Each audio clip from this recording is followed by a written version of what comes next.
What's up, everybody? Welcome to the channel. This is the start of a series where we will go over every single playstyle in eFootball, and that is because there's a lot of great stuff with great detail in all 5 of these playstyles. And what happens many times in these football games is that players just go online and look for the meta. They type in those 4 infamous letters, META, and then that's what they go with, and they pay no attention to how they want to play, the players they have, or anything that might suit them in particular that might not fit these other players, right? So I want to make sure to go through all the detail in layman's terms, let's say, or in footballers' terms, let's say, and tell you what's good about the different playstyles and what's bad. So we are going to start with a very unpopular playstyle. Not many use it, at least when you are playing divisions or events. You don't come across it a lot, and that is out wide. Now, first things first, you want to make sure you have a manager with a good proficiency in that playstyle. So I went for Stale Slovakian. I got him out of that Norway package because there's 3 players that I wanted out of there that could really fit both the out wide and long ball playstyles, and that is Holland, Sorloth, and Odegaard. All 3 excellent players, could easily be starters in many free-to-play squads. Can absolutely be great subs in this squad, especially if you use a header version of out wide, which you don't necessarily have to, and I'm going to go into that. But the point is, go get yourself a manager that has high proficiency, 89 here for Slovakian, and then he gets +1 heading booster and +1 physical contact for all your players, as well as 200% increase in experience points for your 5-star players. So not a bad little boost there from Mr. Slovakian. Now, for the out wide playstyle, you can pause and read what the game has, and I strongly suggest you do that either now or within your game. But I'm going to go into this, like I said, in footballers' terms, just so everyone can understand how it translates what it's saying here onto the pitch. When you go out and out wide, the first thing you notice is there's a ton of space. Your players utilize the full width of the pitch. So, defensively, you're in a mid block, right? You're not too high, you're not too deep. So let's pretend you just win the ball. Immediately, your players will spread out wide from that midfield block, and they're looking to get the ball in the widest spot possible. So your wingers and wingbacks will literally go to the touchline, and then your central players, once you pass the ball to one wing or the other, will then move out wide to support them as a closer short option, right?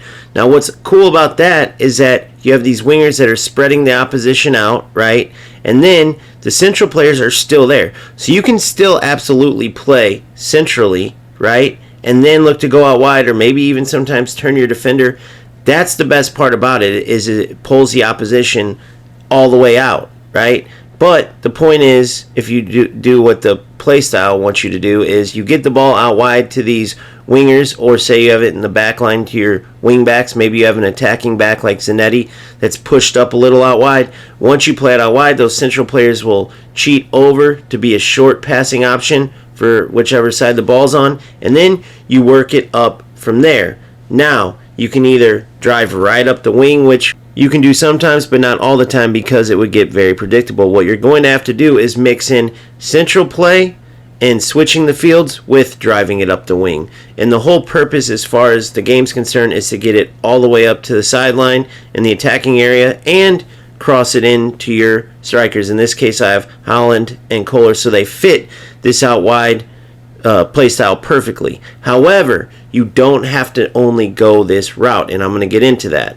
But first, let's say you're on an attack and you lose the ball. Your players immediately drop into that mid block. They try to stay tight and win the ball as the opponent comes at you. So the defensive line's not sitting all the way deep, but your players will retreat. They will not pressure the ball, which I'll say for me, playing a lot of quick counter, it's tough to get used to that part of it, right? When your players aren't, pressuring. The other playstyle that I've used, quite a bit, especially lately, is possession. Another pressure defense type of situation. So if you're like me and you're used to playing pressure defense, not only because I've been using quick counter and then more recently possession, which is both when you lose the ball you pressure and try to get it back, I also typically use that when I play football video games, because I found that overall dropping back doesn't do any good in the football video game world. In real life it totally makes sense, but in the football video game world, usually when you invite pressure, bad things are going to come. If you put the pressure on the opponent and don't even let them in the attacking area, your danger area, it typically works out better. That's my experience. But I can tell you this. If you play this out wide play style, you have to respect the fact that players are going to drop back, and you have to do the same with whatever player you're controlling. If you take that player and start chasing the ball around, you're just going to be running around like a chicken with your head cut off, losing all your stamina because you'll be the only player chasing around. It won't be your whole team pressing like in some other play styles. So that's one thing to remember defensively. Once you lose the ball, you're going to want to drop in that mid block with the rest of your team. So you see I went with more of the game's definition of what a team would look like with this playstyle, with the out wide playstyle, with 2 strong headers of the ball in the center, 2 wingers, 1 with the edge crossing, which is Gnabry, also an overlapping wingback that's great at crossing in Zanetti, then a good orchestrator in Pirlo to get that ball up the field. Not only that, but Kohler is a target man, so he's going to look to get the ball back to goal, and then Holland is an advanced striker, so he's going to look to stretch the defense. So you have 1 coming short, 1 making runs naturally. But you do not necessarily have to play like this, and I'll explain that now. So one thing you're going to see in these highlights is the space that the team has when they spread out. That is one thing I love, which you could want to utilize that even if you're not big on crosses, not big on headers, right? You see I headed the ball there. Good effort by Kohler. It was saved, but that just as easily could have been a good dribbling to the inside from the winger and then playing at feet to my strikers and trying to create a chance that way. The out wide play style could be great for possession-based teams, right, with good dribblers on the wings that want to link up on the ground with their strikers to create chances.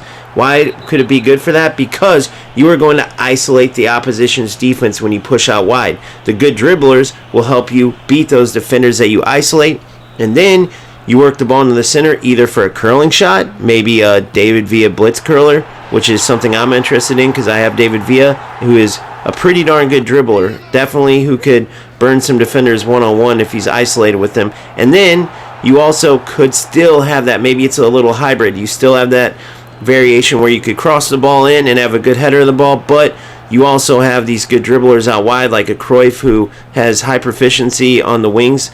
For me, I can't remember, I think I added that proficiency. He might have had it.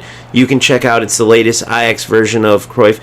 But I also have Totti, I gave high proficiency out wide. Both great crossers, both good on the ball, both can finish. And that's something that I'm definitely interested in. I do not like the fallback type of defense that the out wide play style has, but at least it's not fallback all the way deep. It's a mid block. And if you get past that, your team moving out wide really does create a lot of passing options, a lot of open opportunities when you're working the ball up and getting it into the attack. So this playstyle could be great for 2 different types of players. One, if you love crossing, you definitely would want to go with this setup. It gives you the best chance at getting players on the ball out wide and a good chance to cross the ball. It's literally the playstyle that is built for that. However, that can also get very predictable, and then of course you got man marking, tight marking, and you're most definitely going to see your opponents either try to block out your receivers of the crosses, right? Your strong aerial players are going to try to block them out, or they might even man mark your wingers and try to not even let you get the crosses in. So you just got to think about that, but that's pretty much the case for any setup, right? They're going to see what you're playing and try to take out your most dangerous weapons. The other type of player this could be great for is dribble heavy players, right? A lot of times one of the problems that you face with trying to dribble is the opponent's defense is so compact. Everybody's jammed in the middle. For instance, in this current meta, with mainly being like, you know, either quick counter or long ball counter, and so these dribblers just literally have nowhere to go. Even if they can skin one defender, there's 3 more waiting for them, right? And they end up losing the ball. But in this out wide play style, because the opposition is spread out, since your team is all spread out, once you get the ball out to those good dribblers that you have, you actually have that opportunity and the space to burn the defender and either get a shot or burn the defender and do some link-up play with your strikers or midfielders to then create your chances. So another thing you could do is some gimmicky stuff like this. Either move one of your midfielders up when you really need to go and put 3 strong headers of the ball in the center, so you hopefully can't miss on your crosses, or you could even move one of your wingers into the center and just cross from one side and have 3 strong headers of the ball in the center, looking for maybe just Nabry's edge crosses every time. And if they man mark Nabry, you can then have 3 players overloading the defense in the middle to try to create chances that way. Again, I'm not really for the gimmicky stuff, but then again, it is something that some players could find fun, right? I'm not Mr. Ebenezer Scrooge with it. I just think that with all the nonsense, players use this not to be creative football-wise. They just use a lot of these gimmicky things to kind of get around playing football. But then again, this type of what I just showed isn't something that teams haven't tried before, right? Overloading the middle and then looking across from one side, right? Or just overloading the middle, period. Teams, I've never seen them go with 3 midfielders out wide and just put players that are terrible at the game but good at heading only. However, this is another play style that you could do that with. You could overload one side with like a bunch of wingers that your opponent can't possibly mark and just spam crosses the whole time to just tall players that are good at heading that you never want to get the ball at their feet because you took all their attributes away from everything else except for jumping and heading. So that's the summary of that. Try it out in either events or in the AI divisions. It could very, very well be a great setup for you. Do not fall into the trap that many players in these football games do and just go online and copy and paste what someone else has. I don't care how good they are, how high ranked they are. None of that matters. You have to do what's best for you based on how you play, right? If you just copy and paste somebody's play style and it doesn't match how you play, you're just going to struggle. I can guarantee that. It doesn't matter how good the player is who you copy the tactics. It doesn't matter how good those tactics work for that player. Now, if you want to see how that player utilizes a certain play style and then start working on playing that way, that's another story. But just make sure you choose what's best for how you play. And if out wide is that play style, it can absolutely be a great play style to win games and find success on the pitch. The one last warning I'll give you, I think I mentioned it earlier, but I'll leave you with it, is the meta is terrible right now. Full of quick counter, long ball counter, pencil thin formations, players jam down the middle of the field trying to just overwhelm you and steal the ball, then through ball, steal the ball, then through ball. And many, many, many players are using it and then turning on smart assists and just spamming through balls the entire time, and it's just what you have to deal with. Those players are losers, but unfortunately losers are still allowed to play this game, so it's just something you'll have to deal with and just try to have fun and compete and play football through it. But outside of that, I was pretty impressed. I like some things about out wide, and I'm absolutely going to be looking to utilize it, not in the way that I just scored that ugly goal, but maybe in the second way that I talked about, where it was more dribble heavy and link up with my strikers, and maybe still have Big Kohler in there to head and hopefully score and not miss like that. But to be determined. That's the beauty of eFootball. All of these options, all of these things to work on, it's all part of the fun. So keep grinding, keep having fun, and I'll see you on the next one. Peace.